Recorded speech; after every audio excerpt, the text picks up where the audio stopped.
नमस्कार, welcome to सुनो now YouTube channel. मैं हूं अजीत सिंह राजपूत। दोस्तों, एक बार के लिए सोचिए, एक देश का वरिष्ठ मंत्री दुनिया के सामने खड़ा होकर कहता है, हाँ बिल्कुल, हमने आतंकियों को बचाया, टीआरएफ को बचाया। और वही दूसरी तरफ दुनिया का सबसे ताकतवर देश यूएसए भारत के सबूतों के सामने झुकता है। दोस्तों, टीआरएफ वो आतंकी संगठन है जिसने कश्मीर में आम नागरिकों को मारा। उसे अब अमेरिका ने भी आधिकारिक तौर पर आतंकी समूह घोषित कर दिया। अब दोस्तों, ये सिर्फ एक कागज की जीत नहीं है, ये भारत की चुपचाप लड़ी गई कूटनीतिक जंग की जीत है। तो चलिए स्पष्ट और आसान शब्दों में समझते हैं कैसे पाकिस्तान की सारी चालें नाकाम हुई और कैसे भारत ने दुनिया को बता दिया, जब बात आतंकवाद की हो तो हम समझौता नहीं करते। तो चलिए दोस्तों, अब हम समझ लेते हैं कि टीआरएफ क्या है। टीआरएफ यानी द रेजिस्टेंस फ्रंट। अब दोस्तों, ये नाम आपको सुनने में और देखने में बहुत ज्यादा शांत लग रहा होगा, लेकिन इसके अंदर क्रूरता भरी हुई है। यह बिल्कुल लश्कर ए तैयबा और जैश ए मोहम्मद का ही नया चेहरा है, लोगों को भ्रमित करने के लिए बनाया गया है। अब दोस्तों, पहलगाम हमले और रियासी हमले को देखकर लगता है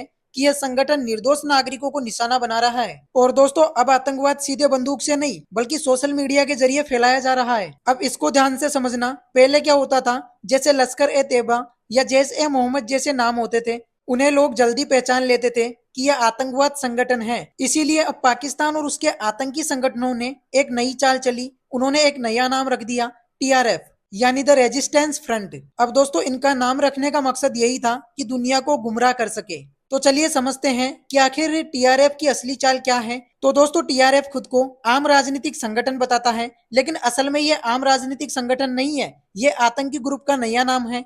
क्योंकि दोस्तों, ये लोग अब सोशल मीडिया, फेक अकाउंट्स और फेक चैनल्स के जरिए भारत में जहर फैलाने का काम करते हैं। अब ये बात आप लोग ध्यान से सुनना, लेकिन भारत ने क्या किया, डॉक्यूमेंट्स, चैट्स और टेक्निकल सबूत जुटाकर अमेरिका को दिखा दिया कि टीआरएफ असल में आतंकवाद फैला रहा है। अब दोस्तों, गोली बंदूक से नहीं बल्कि मोबाइल से चल रही है, क्योंकि टीआरएफ ने क्या किया, फेक अकाउंट्स बनाकर भारत के अंदर जहर फैलाने का काम किया, लेकिन भारत ने सबूतों से उसकी असली औकात दिखा दी। अब दोस्तों, ये काम करना इतना आसान नहीं था जितना हम लोगों को लग रहा है, क्योंकि भारत ने अमेरिका को ये समझाने के लिए कई महीनों तक मेहनत की। क्योंकि टीआरएफ तो खुद को एक आम संगठन बताता था, लेकिन भारत ने इसको आतंकवादी समूह साबित करने के लिए बहुत ज्यादा मेहनत की। भारत ने सबूत जुटाए, टीआरएफ के खिलाफ हमले की तस्वीरें, वीडियोस और रिपोर्ट्स अमेरिका को दिखाई गई और अमेरिका को समझाया गया कि ये जो टीआरएफ है, ये लश्कर ए तैयबा का ही नया नाम है जो आतंकवाद को छिपा रहा है। भारत ने सबसे पहले पहलगाम हमला दिखाया और भारत ने कहा कि इस हमले में आम लोगों की मौत हुई है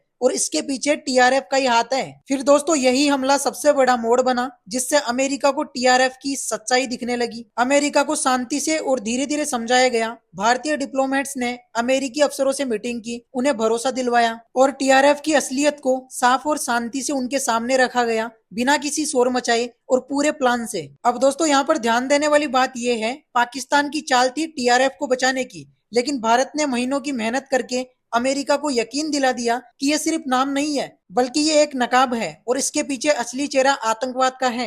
अब दोस्तों, इस बात पर गौर करना, यूएन की प्रेस रिलीज में सिर्फ पहलगाम लिखा गया था, लेकिन जम्मू और कश्मीर नहीं लिखा गया, जबकि भारत चाहता था कि पूरी लोकेशन साफ साफ बताई जाए। और पाकिस्तान ने खुलकर कहा, हम टीआरएफ को बचाएंगे। यानी पाकिस्तान तो खुद कबूल कर रहा था कि वो टीआरएफ को बचा रहा है। पाकिस्तान के एक बड़े नेता ने संसद में कहा कि टीआरएफ पर जो आरोप है वो झूठे हैं। मतलब साफ था कि पाकिस्तान इसे राजनीतिक, मीडिया और इंटरनेशनल मंचों पर बचाने की पूरी योजना बना चुका था। अब दोस्तों, जब कोई देश संसद में कहे हम आतंकियों को बचाएंगे, तो समझिए आतंक अब नीति बन चुका है। और दोस्तों, इसको लेकर चीन ने एक अलग ही गेम खेलना शुरू कर दिया, क्योंकि भारत ने कोशिश की कि टीआरएफ को संयुक्त राष्ट्र यानी यूएन में आतंकी संगठन घोषित करवा दे। लेकिन इस बात को लेकर चीन ने क्या किया, चीन ने बीच में अड़ंगना डाल दी, उसने वीटो कर दिया, यानी उस प्रस्ताव को रोक दिया। और दोस्तों, ये पहली बार नहीं हुआ है। जब पाकिस्तान ने चीन से मदद मांगी तो चीन ने कई बार, जैसे मसूद अजहर और कई आतंकवादियों को बचाया। लेकिन भारत भी जानता था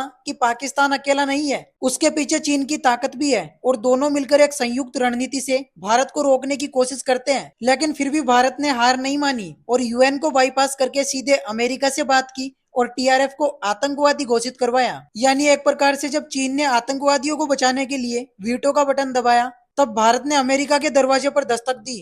अब दोस्तों, शुरू में क्या था, अमेरिका टीआरएफ को आतंकवादी नहीं मान रहा था, क्योंकि अमेरिका अपनी रणनीति पाकिस्तान को साथ लेकर चलने की रखता है। लेकिन जब भारत ने अमेरिका को पहलगाम हमले के सबूत दिखाए, जिसमें निर्दोष और निहत्थे नागरिक मारे गए थे, तो अमेरिका को भी समझ में आया कि यह कोई राजनीतिक संगठन नहीं है, बल्कि यह तो खतरनाक आतंकवादी संगठन है। और फिर इसीलिए अमेरिका ने खुद टीआरएफ को आतंकवादी घोषित कर दिया। तो चलिए दोस्तों, अब हम देख लेते हैं कि भारत की अगली रणनीति क्या है, क्योंकि अभी सिर्फ भारत और अमेरिका ने ही टीआरएफ को आतंकवादी संगठन माना है, लेकिन भारत ये चाहता है कि बाकी देश भी, जैसे फ्रांस, जापान, ऑस्ट्रेलिया, इजराइल और यूरोपियन यूनियन भी टीआरएफ को आतंकवादी संगठन माने, क्योंकि जब कई देश मिलकर टीआरएफ को आतंकवादी घोषित करेंगे तो फिर इसे बाद में यूएन में भी मजबूती से पेश किया जा सकता है। और भारत का यह कहना है कि यह लड़ाई सिर्फ धर्म जाति की नहीं है, बल्कि मानवता के खिलाफ आतंकवाद की है। अब दोस्तों, सबसे ज्यादा प्राउड फील करने वाली बात तो यह है, जब भारत टीआरएफ को आतंकवादी घोषित करवाने के लिए लड़ रहा था,